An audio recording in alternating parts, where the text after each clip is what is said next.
Fans, and welcome to another episode of the Buffs on Podcast. We are the best POD in the 313. We got a full house today. I'm back. The Heineman brothers are here, and Mike is back. So we got a full house, and we got some debates for you guys. So we're a little bit on a time constraint here, so we're gonna hop straight into this. The first topic I got for you guys, and Mike and Valley are the first two on my screen, then Gabe, and then Connie. So we'll go in that order. We'll start with this. Who would you rather keep around long term, James Wiseman or Marvin Bagley? I was actually pondering on this for quite a while because they have a pretty similar style to their game. They both aren't great jump shooters, certainly not efficient, and they both like scoring in the post and dunking the basketball. So it was kind of tough to choose for me. But Marvin Bagley in his last 3 games has shot 5 for 9 from deep. Yes, it's a small sample size, but he's looked a little more comfortable, especially in the catch and shoot situations. Saw him hit him in the corner, which would be a nice place for him to hang out. But just in his last 5 in general, he's about 16 points a game, seven rebounds, which is pretty darn good production. Especially starting alongside Wiseman now, another big, taking like rebounds away, a few buckets down low away, and Duran's great play. And his defense is always something you can kind of have a knock at, but since he's returned from that initial injury, he has been a bit better. Maybe I think it's slightly fallen off in these last few games or so. But the thing is, you can't knock him out that when you're choosing between him and Wiseman, who offers near nothing on the defensive end as well. So for that reason, long term, I'm gonna go Marvin Bagley on this team. Ooh, coming out the gates hot. Mike, you got anything to add? Yeah, I got something to add. I'll be real here. At the end of the day, I'm let's pick neither. At the end of the day, when we're talking long term, when Ivy, Cade, the Duran, all these big guys that are supporting for our team are on these contracts. I just don't see any of these guys fitting on this team.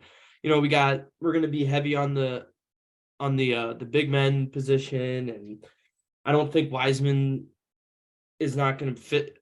Doesn't really fit. I don't see him fitting right now at the starting role. Maybe he can fit off the bench, but if I had to pick one, I'd pick Wiseman. Maybe if he finds a role off the bench and he starts barking a little bit more on the court, gets more aggressive, plays better defense. That's the only way I can see him potentially being here long term. But in general, you're saying neither? Yeah, like if come on, let's be real here. At the end of the day, neither. I mean, long term, neither. 100%.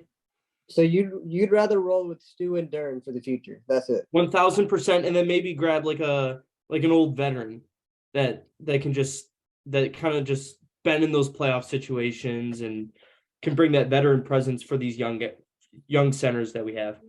I know the perfect guy. He's still young. He's got a World Series ring. You may know him, James Wiseman. No, I'm just messing with you. I can see that though. I can see that neither will end up on this team in the long term. Gabe, who do you got? James Wiseman or Marvin Bagley? Well, like Mike, I'm not too high on either of these guys long term, but when you take into consideration a backup position for James Wiseman, I can see him being a perfect spot starter, backup big against those huge teams in the East. Also, I think Bagley will be out of the league before this contract is up. So that's just part of long term. Wiseman is younger. He has a future in this league. He has more.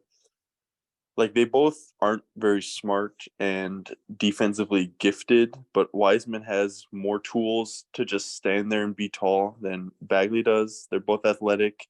And most importantly, Weaver believes in Wiseman. Like, I know he paid Bagley, but that can be used as a trade chip. We need some salary on this team. And I want to see, my real answer will be, ask me 15 games into next season when Cade plays with Wiseman, and then we'll know. You can't judge him with Killian as the point guard.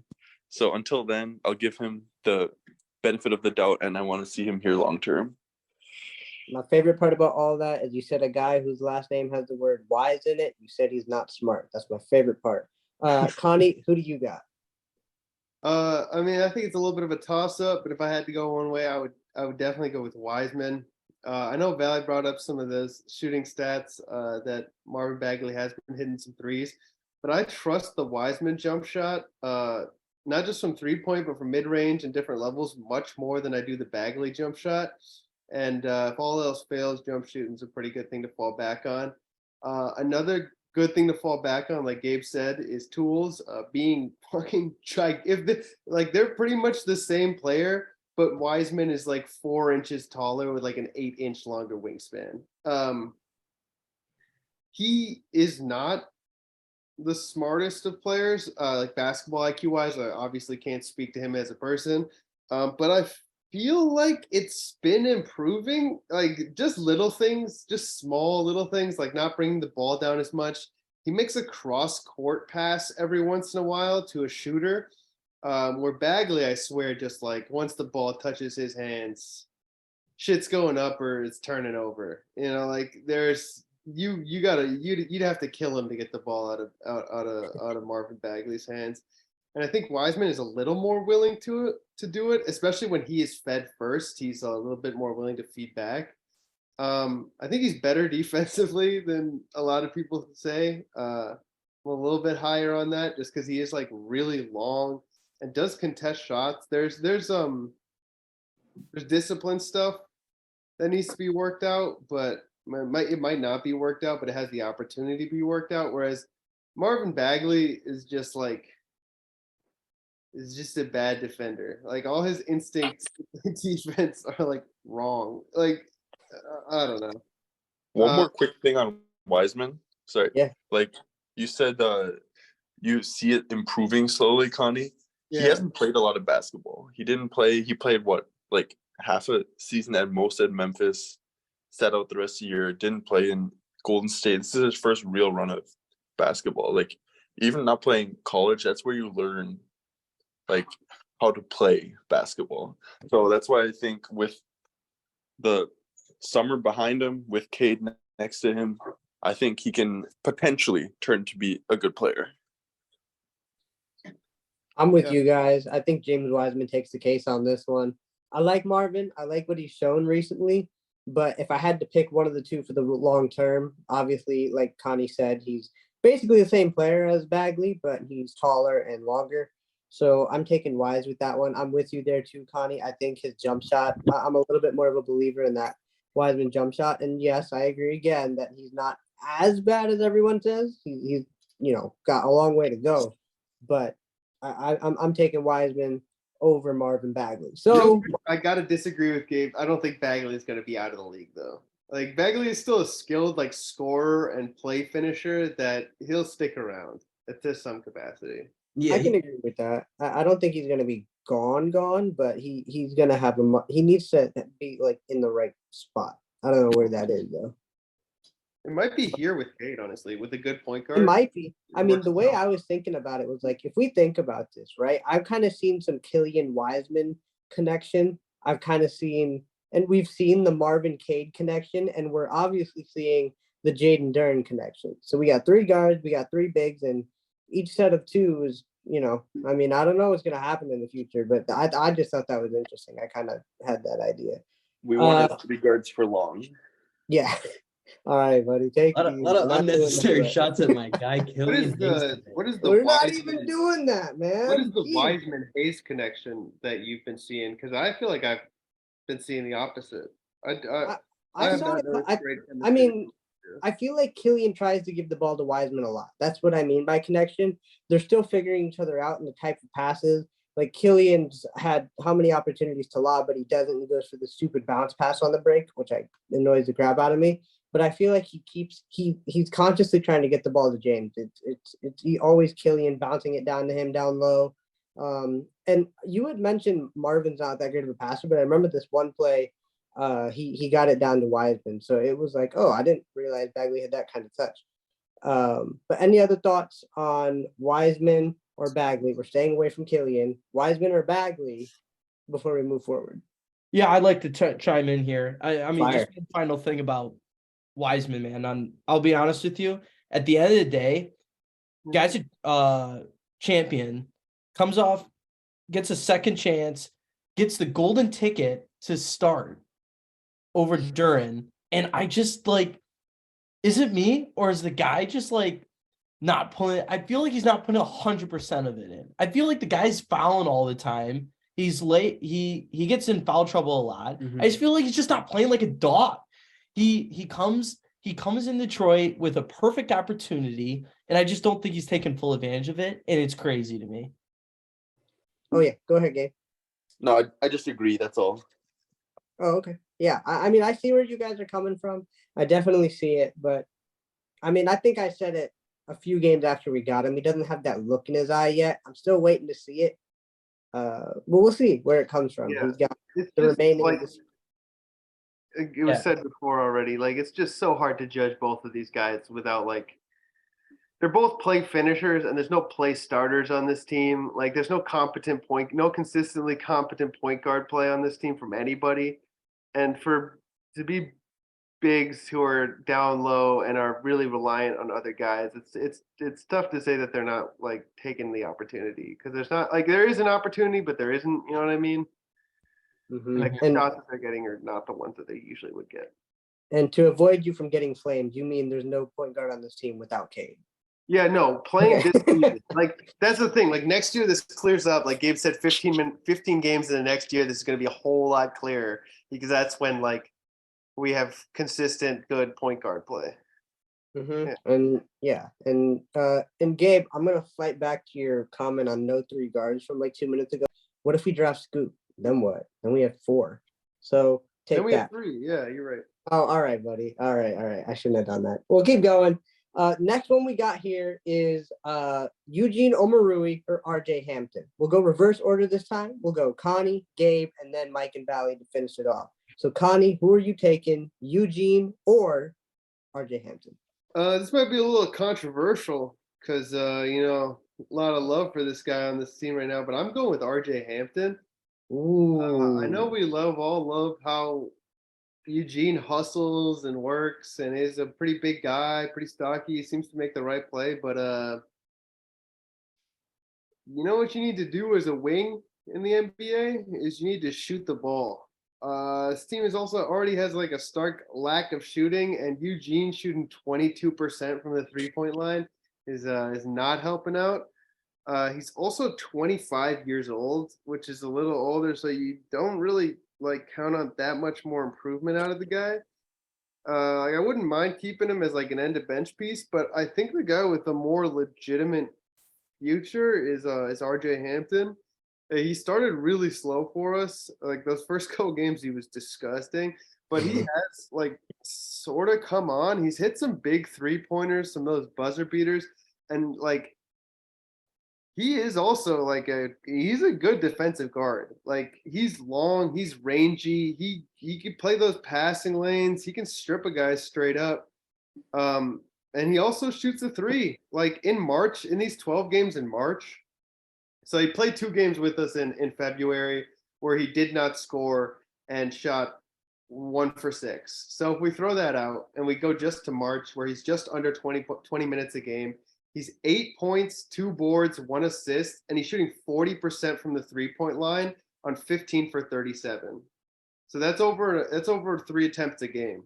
And that's just sort of the kind of like neither of these guys on like if the Pistons are a good team are going to be like consistent rotation players, I don't think. But RJ Hampton is the sort of guy that you can throw in and like throw in spots. He could be the third guard. He could play the wing at sometimes. He is just like he's a long, smooth athlete. And and with his age only being 22, sorry. I would just take him over Eugene. I'm gonna throw a an on the fly one at you. Hamidou Diallo or RJ Hampton? Hamidou Diallo. Okay, all right. I was just kidding. Hamidou Diallo showed so much this season. Hami is like legitimately good. Yeah. Yeah. I hope we keep him around for the long term. Gabe, who do you got? Eugene Omarui or RJ Hampton? Well, we talked a little before the pod, and I was on the Camp Eugene team, I guess. But I think Connie convinced me. I'm Team RJ now. Oh boy, he's converted. Yeah, I can see kind of the vision of him being a bench piece with Burks, Livers, RJ. It's kind of a wing guard rotation. the thing I like about Eugene is he doesn't hurt you, right? He'll hustle. He'll play amazing defense. RJ Hampton has those stupid turnovers where he'll just kind of like not know what he's doing. Eugene is just a solid player, which like you can put in for 10 minutes and he'll be, I don't know, plus minus 0, but he won't give up turnovers and points on the other end. But through upside and from age, I can see RJ being the more valuable piece. But again, I want to see how he looks when he doesn't have the ball in his hands and is just a spot-up shooter. Yeah, that would be interesting to see. I'm still leaning a little bit towards RJ, but I love, like Gabe said, how Eugene's not that big of a minus on the floor in terms of he doesn't do too many dumb things. Mike and Valley, finish us off with Eugene or RJ Hampton. For me personally, this was kind of a no-brainer in the opposite direction. I thought just simply off the eye test, Eugene has proven a lot more to me than RJ Hampton. I do see the case that you made, Connor. You did do a good job persuading the crowd. I didn't know he shot the ball that well from deep, just honestly, and that's just from looking at his game. But there's times he is out there, and I'm saying, why is he out there? What's he doing? He's playing next to 2 of our other guards. What's the point of having him out there? He's been an inconsistent shooter, as shown, in Milwaukee against Milwaukee, for example. And then, to bring up what Gabe said about Eugene, how he never hurts you. That's a very important thing to have. And I think, like you said as well, like none of these guys are going to really realistically be in the rotation in the long term, or at least when we're a good team. But talk about throwing a guy who can just be thrown out there. I think Eugene Omoruyi is absolutely perfect for that, for those services. He can guard probably about 3, a lot of wings and some bigger guys, and he can hang with guards. Rotates really, really well. Has shown some promise of shooting the 3, although that's fallen off a little bit. But things off the box score, the hustle stats, diving on the floor for loose balls, he just always hustling, always doing good things. For me, this was an absolute no-brainer. I was honestly a bit surprised to see the how much you guys are favoring RJ Hampton. Mike, you want to try to save Eugene, or are you hopping on the RJ train? Well, there's one obvious choice. It's a clear no-brainer. Eugene. I mean, Connie, I don't know what you're seeing, but RJ Hampton blows. He's going to be out of the league. I guarantee it. Eugene's that guy that, both these guys at the end of the day, if we're extending their contract for next year, they're going to be like the 12th or the 13th player on that team. They're going to be playing the most minutes if we're down on injuries and we need some guys. At the end of the day, you need Eugene for that defense, that dog mentality. You're going to get the most energy from him, which I think you need, especially coming off the bench. RJ Hampton sometimes struggles on the defensive side, and he, and at the end of the day, I just don't think he has more downfalls than Eugene. You just need a guy that you can just rely on the defensive end. He doesn't even need to shoot that much. But at the end of the day, I think it's a no-brainer. Eugene needs to be on that team. We need Connie. I don't know. I think you're foolish for picking RJ Hampton.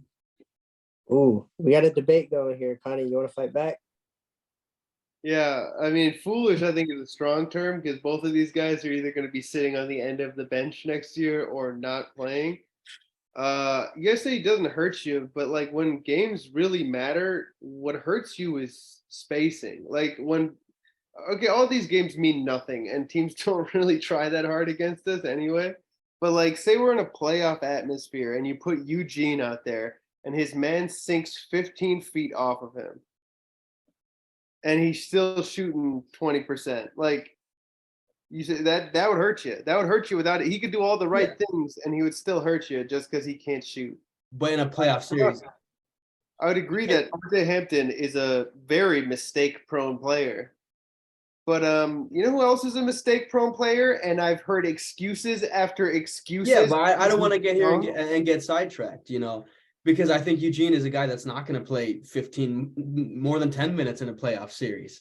I don't And think RJ Hampton in the playoffs, is are people realistically going to be guarding RJ Hampton? I've not seen a large enough sample size to make him a legitimate threat as a shooter. And on top of that, the ball has to be in his hands, so he's going to be inefficient and make those stupid mistakes. In the worst time, I would disagree. I feel like the ball does not have when RJ plays, it does You not. just said he's prone to making errors. He's prone to making mistakes. That doesn't but the ball doesn't have to it doesn't glue to his hands when he's on the court. No, I'm not saying glue. I mean like turnovers.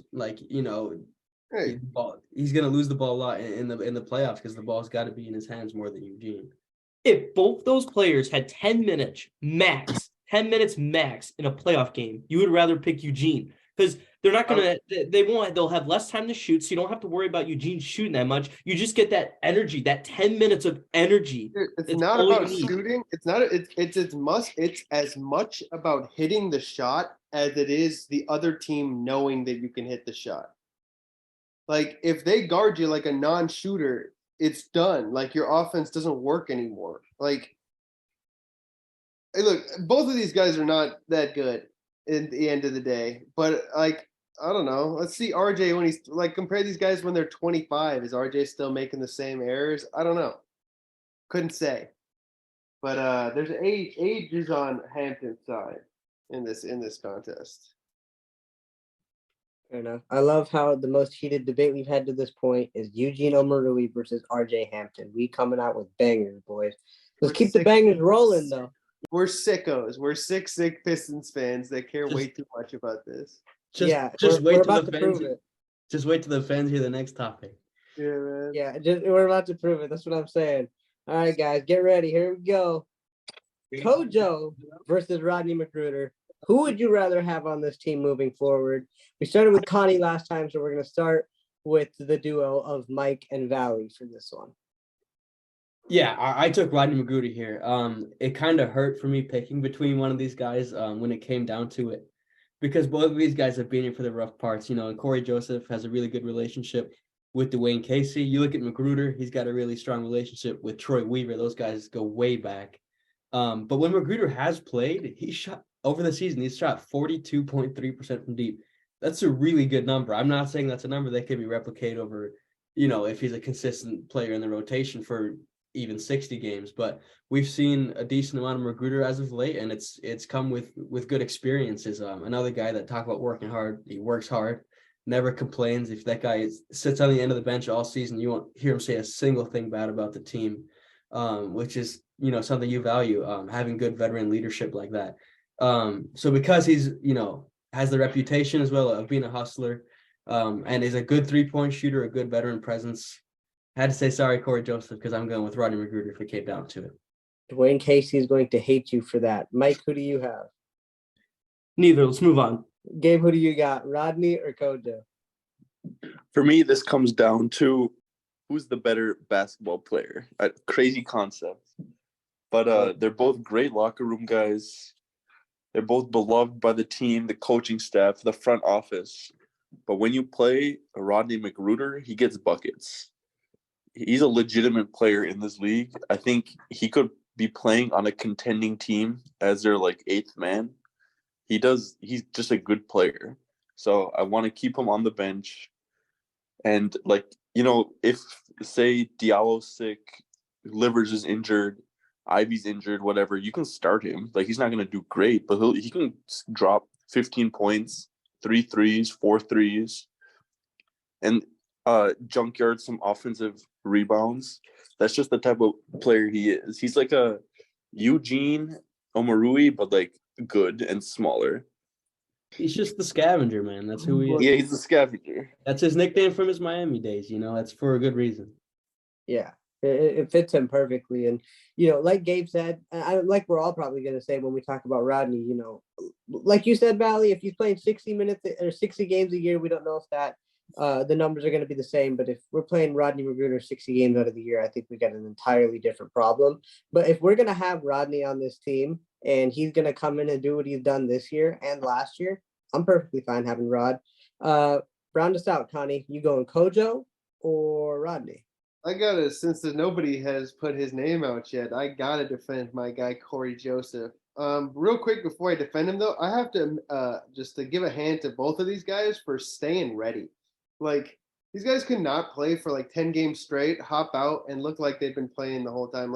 Corey Joseph didn't play more than like 5 games these last couple months. He comes out in March. He's played every game, and he's averaging 12 a game and shooting 47% from three.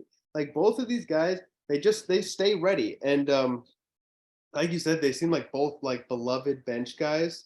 So I don't think there's a real discerning factor between these two, except that I think Corey Joseph in his sort of break in case of emergency role is more important. The role is more important than Rodney McGruder's break in case of emergency.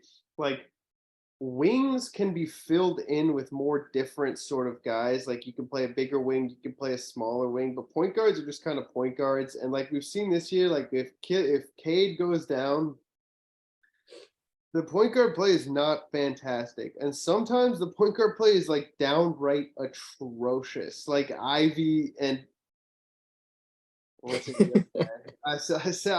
Valley keeps getting mad at me because I've been hating a little too much.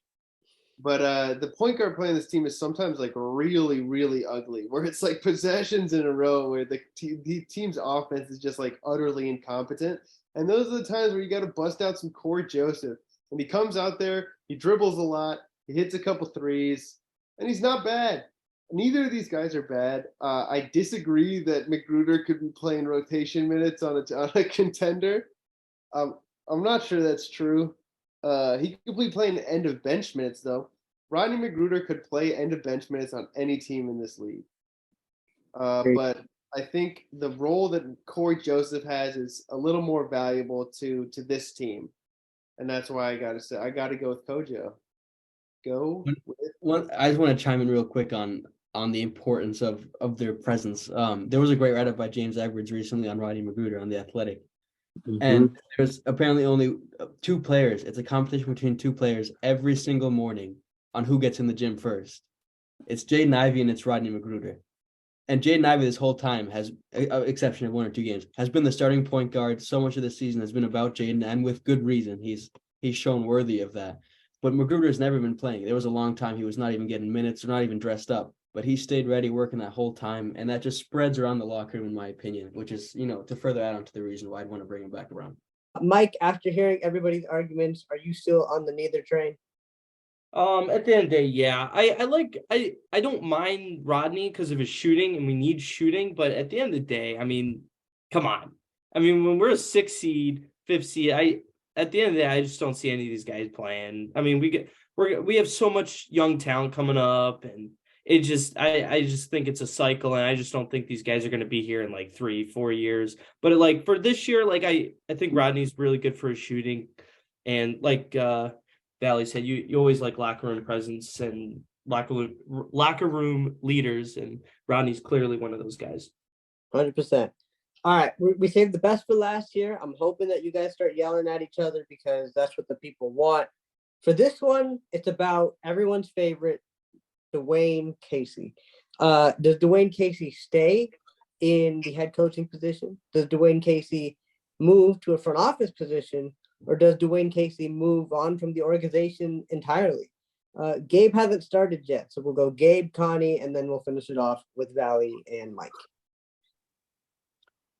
I think I might be in the minority for this one, but I'd like to see Casey be coach for 1 more year. He came in first year.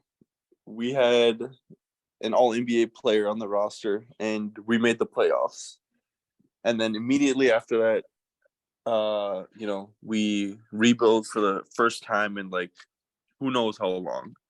And, I don't know if Casey knew that this was coming, if this was a possibility, but he's been a soldier throughout. He's been a great mentor for these young kids. And one thing everybody says about the Pistons, we have some upstanding players. And I think that's a large part of the top-down effect of Casey being there for them, coaching them. Not always to be the best basketball players, I'll admit, but to lay the foundation to become great people, which often translates to long-term success. And so next season, I want to see him be able to reap some rewards for what he's been going through, basically. I don't think anyone expects us to win the championship next year. Maybe we make the play-in. And Casey is more than capable of dragging a team to the play-in. He brought the Raptors to the playoffs year after year. So, I mean, I'm all for him moving on after next season into like a front office role. I still think his mentorship is really valuable. But I agree, he's not the best X's and O's coach. But again, next year we're not really in it to win it. So let him have some fun with a winning basketball team. I 100% echo everything Gabe said. I'll keep it short because he pretty much said everything I was going to say. I just want to see Casey finish off what he started. He came in here. He has been a trooper through this rebuild. I just want to give him a chance to have at least some competent players and give him a chance to actually make something out of it. Connie, your status on Dwayne Casey. I'm gonna have to take the Mike approach with this one and say at the end of the day, it doesn't really matter next year. I could go either way. He could stay. He could go. We could put a new coach in. I might lean. No, I'm thinking about it. Since we were missing so many guys this year and we're unable to build real continuity with this squad. And I'm guessing next year there's going to be like at least a little bit of turnover. For sure, there's going to be a top draft pick coming in and looking for his role in the team. I think it might be good to keep him around either as a coach or within the front office, still closely running to the team, sort of like in a player development role like John Beilein, just to sort of keep the track straight as we move from one year to the next. I don't think that Casey is the long-term coach here. He's a little stuck in his ways. Those ways are pretty good, but he is a little adverse to change, and that was even in his Raptors years. And the other part is that Dwayne Casey is 65 years old at this point. Not a lot of coaches go to near 70 or up. Nobody goes above 70 really. It is just sort of becoming like Pop is the exception. Pop is 74. Pop is like the oldest like NBA coach that I have known. It is sort of becoming a young man's game, and I think Casey is almost aging out of it.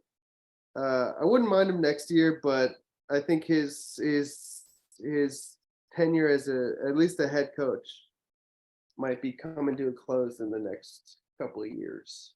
Fair enough. Mike and Valley, see if you can wrap this up quickly because I want to give you guys 4 minutes for Killian debate because we can't have a debate pod without Killian.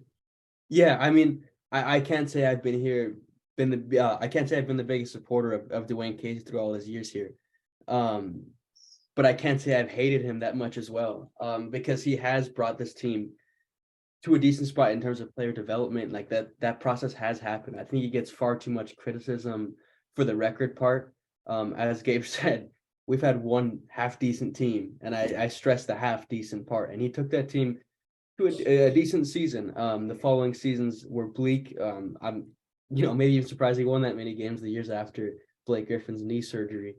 So he gets far too much criticism off from that point. And when you look at it, this team has won 16 games. And I'm going to note what Steve Novak, who is one of the Bucks color commentator, he said, for a team that has 16 wins, Dwayne Casey gets this team to play hard as hell every single night. And that's absolutely true. He values, good morals. Same with Troy Weaver. Gabe touched on that. We're building good people along with basketball players, and that potentially can translate in the future. So I think he's a far too much criticized guy. And next year, he absolutely has the keys to the team. It would not surprise me, though, the year after that, or maybe one year even after that, he chooses to mutually agree to go to a front office role. I see that as the long-term outlook for Casey with his age right now. Mike, where do you stand? I'm glad Connie is making a lot of sense here. I think at the end of the day, I think it really depends on our draft pick, really.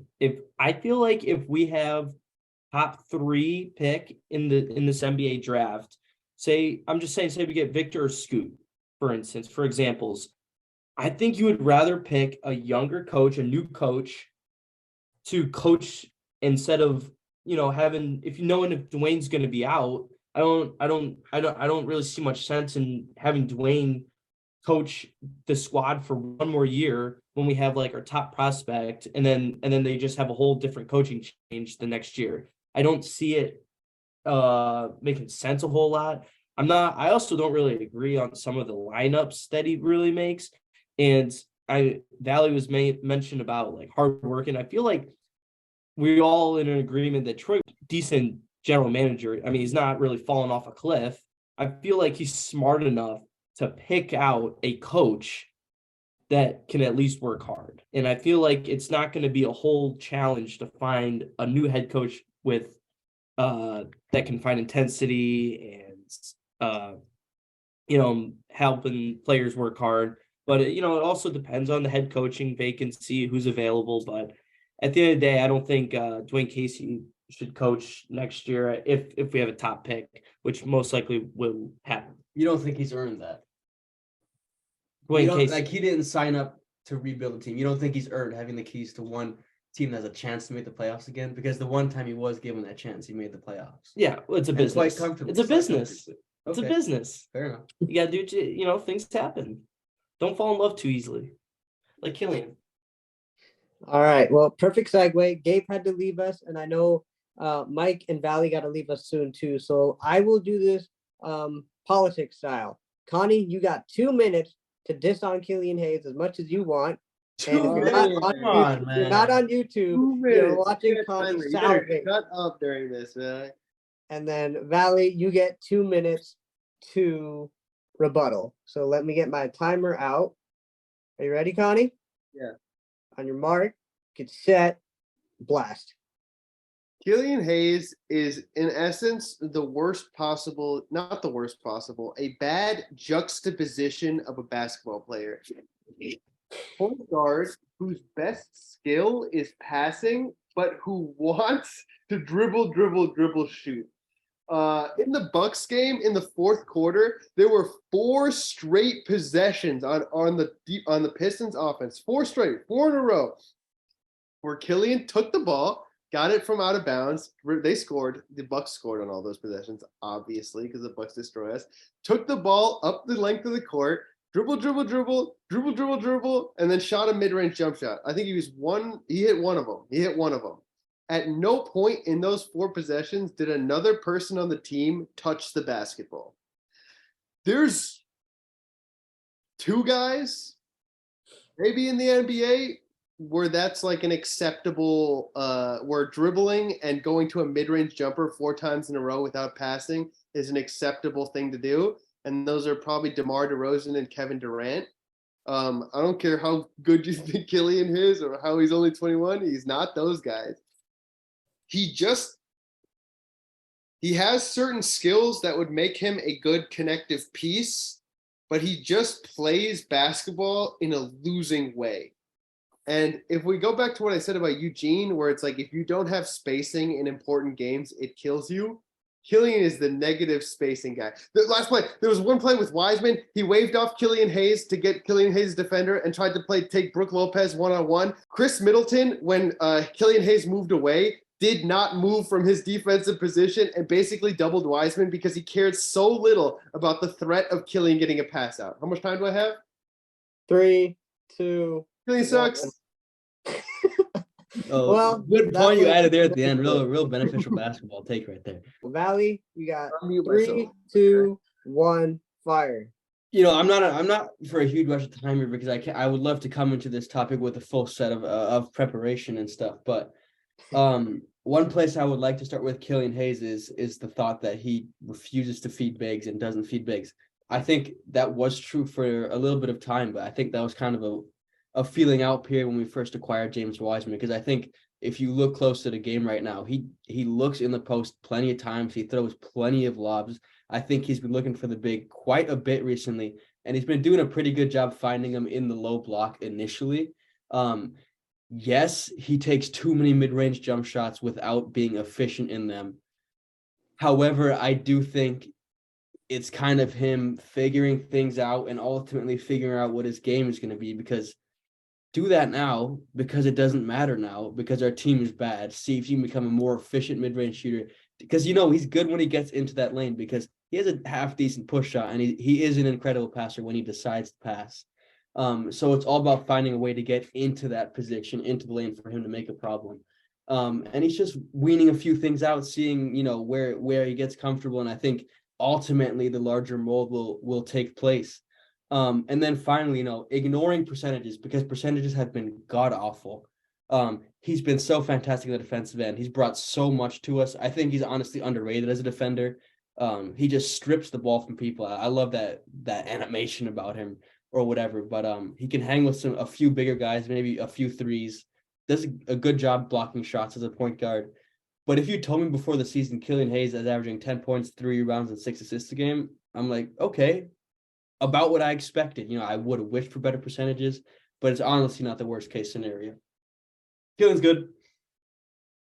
Well, you had 10 seconds to spare, Valley. So I'll use it. you want to say something real sensible like Connie did, like Killian's good or something? Or you want to leave it? Killian's really good. If you're listening, Really good? He's really good. Right, if any of the fans can see, I'm wearing my Killian Hayes. Real jersey. quick, Valley, is Killian Hayes an above average NBA player? No, not right now. I think there's facets of the game. He's very much an above average defender and playmaker, but the rest of his game, absolutely not. So ultimately that makes him no. He's a below average NBA player. I'm not foolish here, but I see the mold that could potentially come from him. And I like what I see from him in spurts. 100%. Well, good thing you're going boxing. You get to take your anger out on a punching bag that's going to look like Connie. So if you guys are still listening, we really appreciate it. Thank you again to Mike for hopping on and filling in for Gabe once he stepped out. But if you're on social media, we're at Buffs On Podcast on Twitter, YouTube, and TikTok, at Buffs On Pod on Facebook, and at Buffs_on_podcast on Instagram. If you guys want to hear a longer version of this Killian Hayes debate where each side has some time to dig into some data before they come in, let us know. We're all for it because the offseason is coming up. And what's the offseason for if it's not for arguing about players? Sorry, I would be damned if we don't say happy birthday, George Blaha. Blaha. Yes, Happy sir. birthday. Happy birthday, George. birthday. Going strong as ever. Talk about a guy I want to retire when he wins that championship, man. When he sees us when he sees us lifting that chip one more time, I think it's time for him to retire. He wants to see it one more time. 100%. I'm with that. So I'll end the pod with this.